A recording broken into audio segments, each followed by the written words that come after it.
So that's the R-2020, which is the most recent and the kind of out-and-out race version. What's the degrees of camber that you said? That's 12 degrees on that one. 12 degrees of camber. So they're kind of slanted outwards, which gives better stability when cornering, and it's a lot lower to the, well, is it much lower to the ground than that one? Not really, no. But it's more aerodynamic because it's of more your position. aerodynamic, yeah. And the front of the frame kind of kicks up a little bit, so the air kind of goes underneath you a little bit more.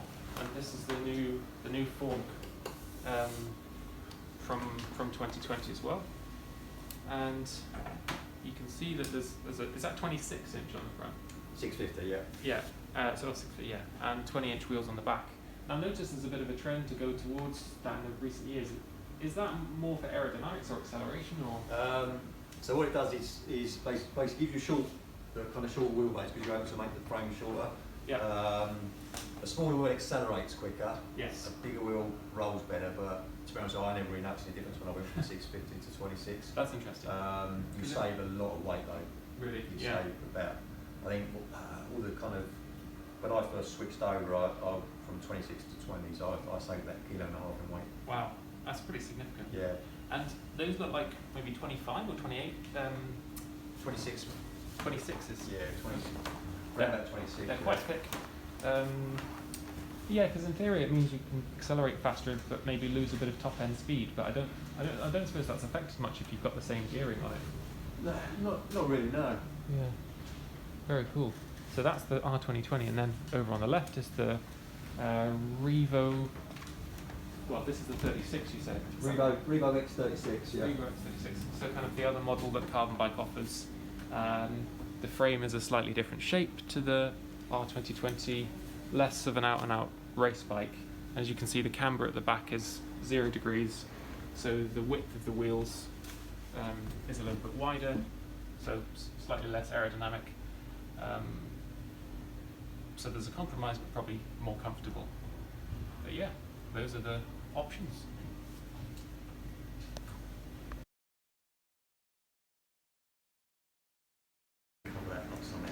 That's going to be it.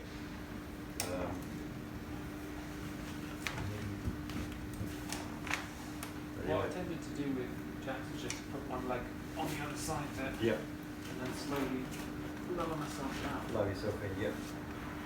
Nice spasm. Did you get my spasm? Yes, only when I straighten my legs out. Okay. So, there you go, so I'm a little one now. That's the only thing you're not having a chain on these, you might find that the cranks are going to, but they're right because they should move anyway. Better here. If you can put your hand down a little bit lower, maybe. Get that right in front.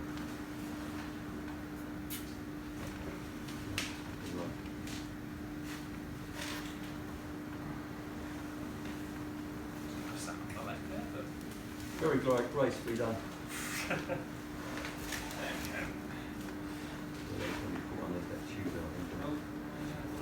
Yeah, that gets cut down, that tube.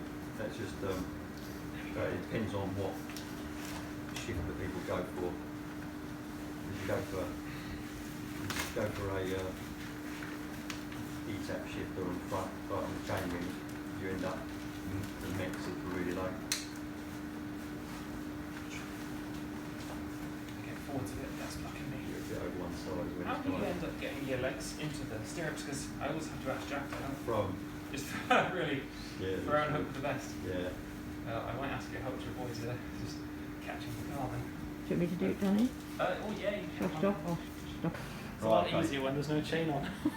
I could do this for hours. Okay, so I think position-wise it's not bad. I'd probably go for a slightly longer fullback actually, bring the cranks a bit closer to you. Just, it does feel like I'm overstretching, yeah. Yeah, you need Is it right there should be a slight bend in your arm? Yeah, slight kink in your arm, yeah. I'm basically at full extension now. Yeah, those cranks from their 170s. So a lot of the guys now, trains now seems to be shorter cranks. So I'm currently, on this bike I'm running 160s, but I think I've lost quite a bit of power. Oh really? So I'm going to go. So that set that's over there are the 170s. What kind of power can you hold for about an hour, if you don't mind me asking? Because it's interesting to compare what I could do with my legs to what I could do with my arms. An hour? So, me personally, so my FTP went up at the best was about 185, 190. Just with your arms? Just with my arms, yeah. That's pretty solid. There's a guy, so Yetza, he's the best H5 in the world, does a lot of para-tri as well. Yeah. Apparently his FTP is about 245. I mean, a lot of cyclists would be happy with that. Yeah, exactly. It's pretty good for arm power, yeah. Yeah. That's very impressive. Yeah. But probably now at the moment, because I don't really train to race anymore now. Yeah. I just don't have the time now with kind of running the business and everything else that goes with it. Sure. How much should I be able to turn on here? I know it's quite a narrow. That's the downside to a handbike, because your legs are stretched out in front of you. Yeah. You haven't really got that much turn, but because of the way the actual steering geometry is set up, you don't have to turn that much to get around the corner anyway. Yeah. Normally the first thing that hits the floor is your heels, which you'll see now. Gotcha. Yeah. Very nice. Yeah, I think with how's it feel though? Because you are completely laying down there, so it feels okay.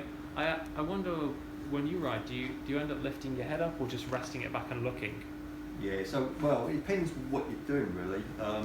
That again is the downside. So just have a look. So you could probably what you got there.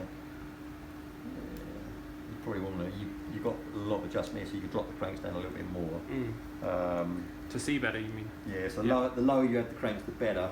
Yeah. You get more power on the pull, but then it restricts if you're having too low, then they get pretty close to you. So as you turn and you're pedalling around, even a slight corner, the hand pedals catches on there. Though I guess you could overcome that by just holding them up and turning. But then that means you can't pedal. Yeah. But these are 330 wide, these cranks, so you could probably, again, the trend seems to be people are going slightly wider now, dropping their cranks down lower, because everyone's laying down a bit more. Okay. Does that feel like your hips are right? You're just kind of sitting above that, actually. There's not too much in the. Can't really get my hand under very far. My hips are just within. Yeah. And is this a 30? That's a 36. 36. Okay. Mine's a 33. Always thought I had a narrow waist. Again, trying Jack's racing chair the other day, I had to kind of pop into it. Yeah. But it's clearly made for someone that's. You need a nice snug fit with a racing chair. Yeah. But yeah, other than that, so I think longer fork. How do I counteract for the fact that it's longer fork would bring this towards me? You mean? Yeah. Gotcha. Longer fork, yeah. Yeah. That makes sense. So what's the length of this fork here? This is a 72.5. This one. Okay. So I'd move you up to 75 probably. Yeah. Lovely. That's very cool. Have you ever been tempted to use? I've seen this guy that makes kind of custom fit hand grips. Yeah. Joe Townsend. Yeah. That's the chap. I know Joe. So Joe, when Joe was developing them, he'd contact me. I sent him some cranks and some crank arms and fittings and all that. So I've known Joe for years. He basically sent me a kit to make up the handles, but I never ever got round to doing it. Cause I'm just so busy, I never have time to do anything really, apart from work. Oh, that's a shame. So trying to keep on top of things is an absolute nightmare. Yeah. Well, I appreciate you taking the time today. Well, Fridays, I normally try and keep Fridays completely free, just in case there's any kind of emergencies, and I get most of my emails done on a Friday. Yeah. So generally when people email me, they kind of chase me because I haven't got back to them, but I do most of my emailing on a Friday. Yeah, it's a bit of a nightmare to get down from Inverness. So how comfortable is that at the moment, Danny? It seems reasonably comfortable. I mean, I'm lying down, I can't complain. So the fit is good? I think, a couple of tweaks and it will be ideal. But from a starting point, it's not bad at all. Yeah. Let me just go around the back and see. Yeah. That's one thing, I still need to work out where the best place for the bottle is. Because on Jack's he has a mount here, so you can just take it out. Or whether to use a reservoir with a little On shoe. mine, I haven't drilled the hole in mine, but because where the backrest is, there's a little cavity behind you. Yeah. You can put a camelback. What do you reckon? Is that ready to come up? No. Oh, it was all one of the seats. I got it out the other day when we were using it. Where the shifters would be? Yeah, just these. Just Those those two, two? yeah, I'll bring it down. Oh, no.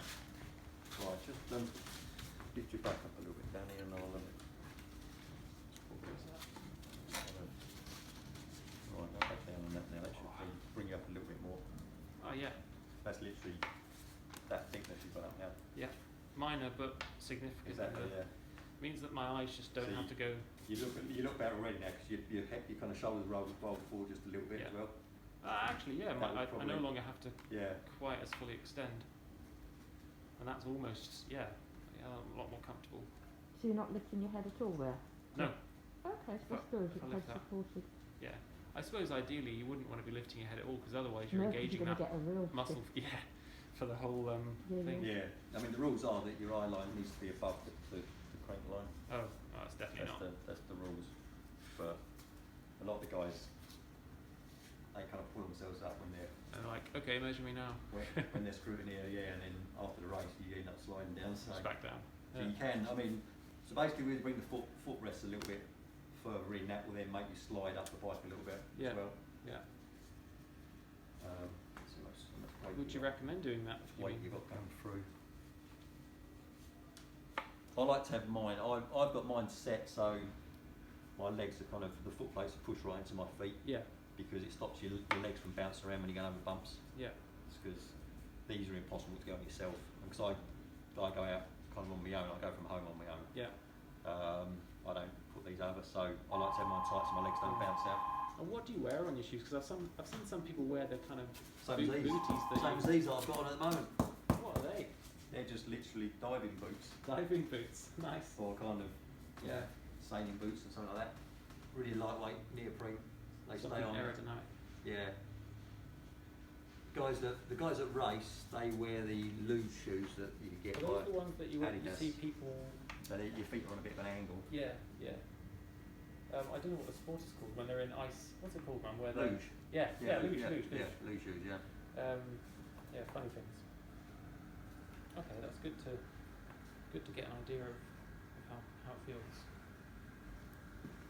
So yeah, now you come up that way, you're kind of not overreaching now, so No. That actually looks better. Yeah. The position, much better. You can't believe the difference that makes. Just there's loads of little tweaks you can do anyway. Yeah. It's the same with road bikes. You know, like Yeah. centimetre in your seat height, or just the cleat position can make a huge difference for like knee pain and little differences make a big effect. Marginal gains of velocity. I'll probably be tweaking it for weeks after I finally use it because you must find things that as you exert yourself, you know what you could take for an hour. And you think, I'm still tweaking mine now. yeah. I think even when I had my Canyon, my road bike, I had it for a year and a half, and I was still making little tweaks. Yeah. Yeah. Well, I've just gone over to, so I was running a double setup on my training bike that's at home. I've just gone over to single 1X now. So just literally changed that on Monday. It's like a new train on, new set. I haven't done anything to it for years. How do you find the one dial system? Yeah, I love it, but I've not really tested it properly in a hilly environment yet. Yeah. But on paper, so working out In gear theory. ratios I've got, Yeah. it's better than what I running a double. Yeah. So before I was running a 50, 34, and I was running 40 down to 11. So the You've gearing got on more this. than a one-to-one ratio with that one. Yeah. So you should be able to get up. Well, yeah, most things. Yeah. But it's not easy on a handbike down hills, as you probably know, because No. you've been on jacks a few times. So Yeah. I've only been uphill once and I had to stop about 3 times. yeah. So yeah, it's this thing whether you go for a single or a 1X or a double setup really. I'm tempted to go for the single, to be honest. There's less to go wrong. In theory, it's very slightly more aerodynamic. It's lighter as well. Yeah. It's lighter, yeah. You've got the same range as I gear. mean, the thing is, if I don't cut this down, let me go and get a mech and I'll show you what we use. And this is the parking brake. it's really cool. Yeah, it's a great piece of kit. Yeah. And these 20-inch wheels, which come in a lot closer to my head Yeah. as compared to that one over there. So if you went the manual route, which Yeah. most people do, literally the mech, and you just push that lever over. Yeah. That sits about kind of right up here. Yeah. So once you cut that tube down a fair bit, you just push it. If you go down the electronic shifting route, the mech will sit pretty much right down where you are now. Okay.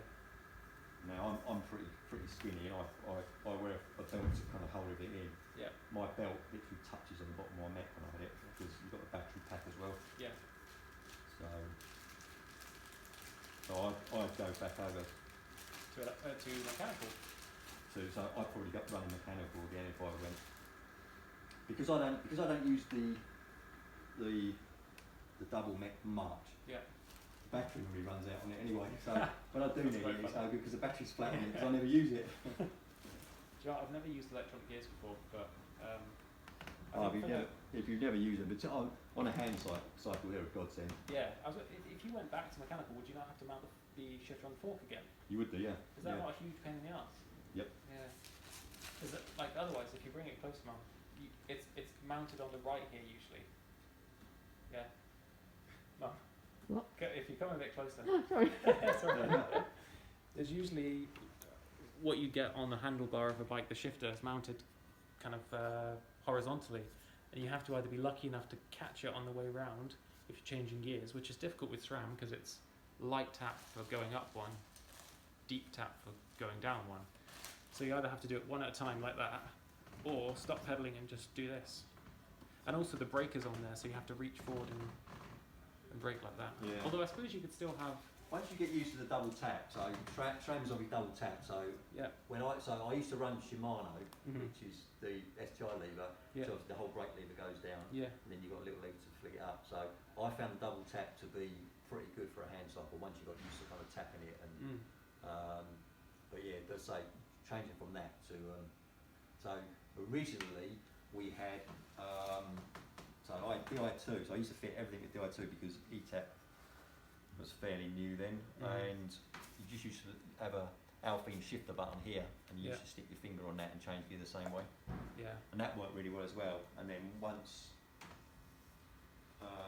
looked at ETAP and what tap you could stick it in a hand pedal, Yeah. that was like a game changer, definitely. Yeah.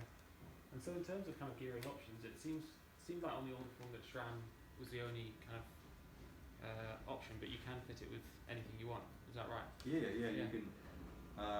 But SRAM seems to. I used to do a lot of DI2, Yeah. but I don't really like DI2 now. So you used to be able to mix and match DI2, so you could use road and obviously mountain bike, so XT, XTR, dual race Integrity, you can mix and match. Yeah. You can't do that now. So as soon as so any old stuff that you update the firmware, it then doesn't allow you to cross match. Whereas SRAM, as long as you've got a bleed box Yeah. and you've got mech, you can pretty much pair that with anything else. I guess the other advantage is that SRAM is truly wireless. Yeah. And I get a bit lighter, I suppose. But I guess if you've got the buttons here, it doesn't really matter whether it's DI2 or SRAM, apart from the reasons you Well, if you have DI2 on it, you can get, well, they're really hard to get now, but you can get a time trial bar end brake with the buttons built into it, but you still have to have a wire coming from the hand pedal. I think SRAM seems the way to go. So What do you have on that one? that's ETAP on that. ETAP, yeah. Yeah. So that's completely wireless. So And that's 12 speed, is it? 12 speed, yeah. Yeah. Everything's 12. You can't on my bike at home I've got 11 speed, Yeah. but you can't get the bleed boxes anymore for 11 speed. Everything else you can get, you can't get the bleed boxes. And because the old SRAM and the new SRAM use a different protocol to talk to each other, you can't cross. Yeah. That's annoying. Yeah. I sent a few emails to SRAM Technical and said, look, can you program the new bleed box with the old software so you can use it with the 11 speed? And they said no. Yeah. So what actual chain do you have? What, just a 44 tooth? I've got 44, yeah. And is that, what kind of comes as standard? Because I've only ever used Shimano apart from the one time I used SRAM. With me, you can have anything you want. So I don't buy the bikes. I buy the bike as you see it now, frame and fork, and all the other components I add to it to the Yeah. customer. If you Okay. buy it direct from Carbonbike, you have to kind of, Sure. they basically supply it Okay.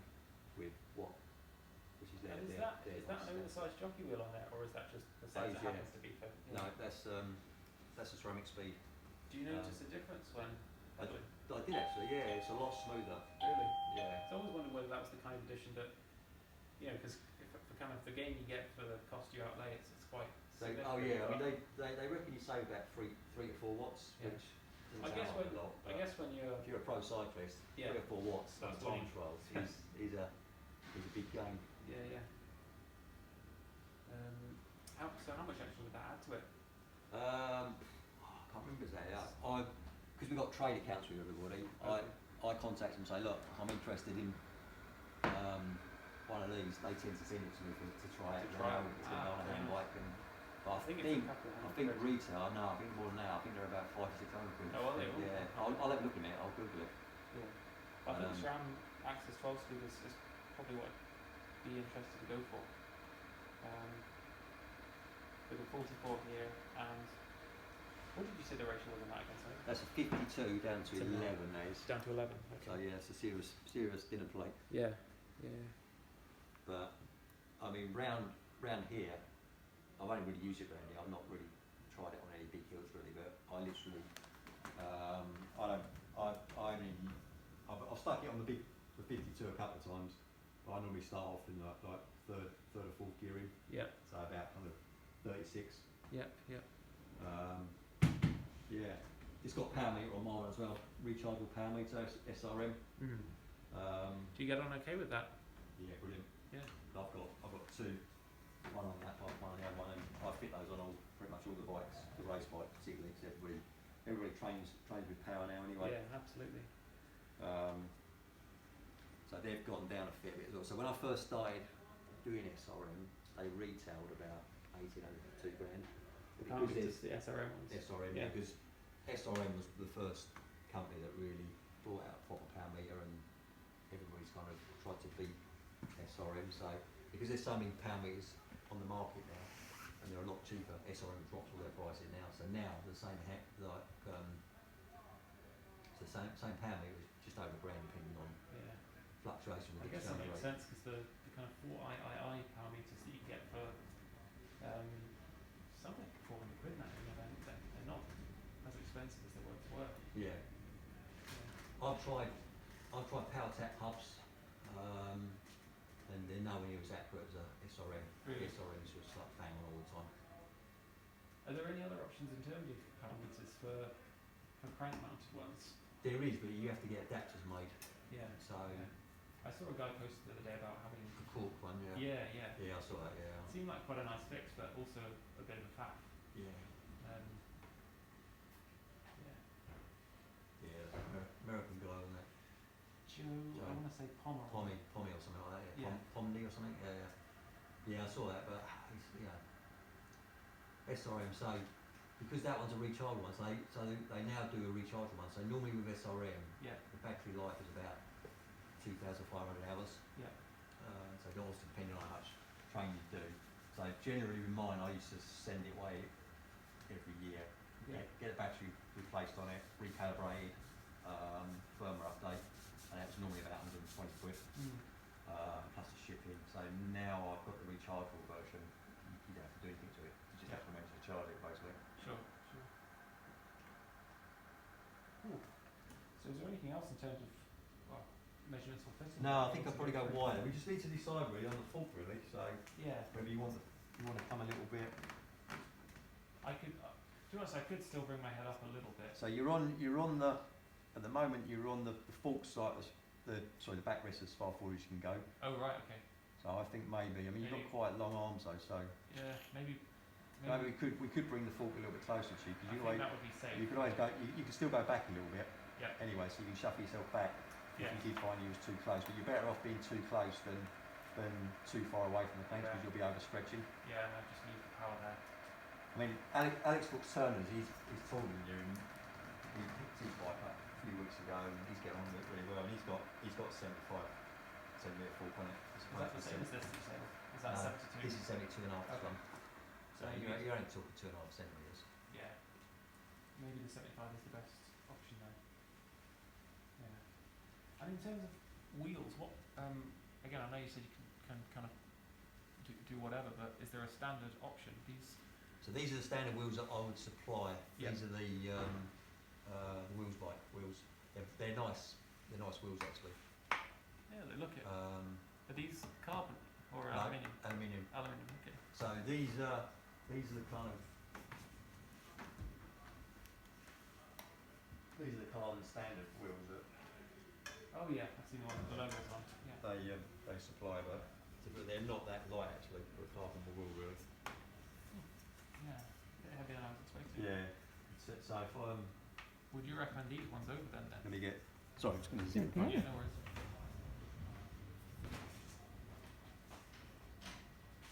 That must be running for like 15 minutes now. You can stay. 16 minutes 50. Sorry, you can pause it or Yeah. stop it. Yeah. Do these ones and then do another set of discs. Yeah. But That's pretty fancy. I guess you'd only use those when there's not massive crosswind. Well, yeah, those are quite nice. I've never used a disc wheel before. they're light. Yeah. They're very light. You don't really notice on a handbike to be honest because you've got two wheels in the back. I guess so, yeah. If you have a real deep section front wheel, then you find you'll get blown around a bit with that. Yeah. But Yeah. That's very cool. these are 26mm. So these are tubular tyres on here. Mm-hmm. Obviously, these stand ones would be 3 inches. Yeah. Like on the actual back part, Yeah. there's a few options really. Mm-hmm. To be honest, I don't take any spares with me. I just take my phone. So Just go for it. if I get flat, I just basically phone up the missus and say, "Come on, pick me up." Fair enough. To be honest, I'm not had a flat for probably 4 years at least now. Really? No. I train quite a bit. Are these clinchers you say? Clinchers, Yeah. yeah. I made the move to a tubeless on my road bike a while ago, and really good performance actually. But the one time I did get a flat, it was a nightmare. The tube I brought with me didn't have a valve extender, so I could fit it, but it wouldn't come out. So I tried tubeless a bit on the rear wheels, and it worked well. I did get one puncture, but it's sealed. we tubed it. Yeah, sealed it. Yeah, it went down a bit, but it was enough to get me home. But the only problem with tubeless is you need to keep an eye on. You need to keep the fluid topped up in it. Yes. Yeah. Because if you don't, it just dries out. It gets grim. So I kind of took mine because I was racing. It was not last season before last one. I was mucking around a bit. I changed some of my training wheels, which were tubeless. Yeah. I changed those to my race wheels. I just left my race wheels on for a couple of months because I was racing regularly. Yeah. And then I noticed that the tyre had gone down, so I tried to pump it up. And with tubeless, you have to kind of get a good shot there to seal it. Yeah. So we have got a canister under there to do that. So I Nice. brought it in and it just wouldn't seal. So I ended up taking the tyre off. And what happened It all was just dried and it just completely dried into a ball at the bottom. It was literally like a rubber latex ball. And so I then changed it or cleaned it all up, and then that's a nightmare to clean, isn't it? put the liquid in it, sealer in there, and it just went everywhere. Yeah. It was just horrible I had stuff. the exact same experience the first Yeah. time I tried to do it. Horrible stuff. Pumped up and it just went. Yeah. So you really do need an air compressor or something. Something to be aware of. Things that commonly go wrong. Yeah, There's well, not really anything that commonly goes wrong. just beyond like simple flats or like any mechanical issues, because there's a guy I spoke to, maybe you know him, Justin Levine. Justin, He yeah. doesn't have a carbon bike, he's a Madden, I think, but he said several times it's probably just a reflection of the size of his arms, but He's a bit of an animal, he's Justin. he's broken the cranks or just that and anything else. He's been up Stelvio, yes. He has, that's mental, absolutely mental. Especially when you consider the turning after these things. Yeah. But he probably needed a double thing for that. Anyway, yeah. Maybe that's just him just abusing the bike, but nothing else that you found that kind of crops up that you think's worth No, not really, no. Okay, that's good. For some people, it depends. It's with you, because you've got a background in cycling and you've obviously done a fair bit of maintenance. You'll be keeping an eye on stuff anyway. Justin's one of these guys that's not technically Just waits minded until at the all. chain is rusting off. He just gets on it. If he has any problems, he'll keep riding it. So Yeah. he had a problem with his mech, and I'm not quite sure exactly, but he ended up kind of derailing the chain. and just wrapping the mech all around the cassette and everything, made a right mess. I think I saw that. Yeah, and then he phones me up and said, but he had like loads of problems with it, and he went to loads of bike shops and he had a problem with the DI2, so he brought it in to me and I sorted it out for him.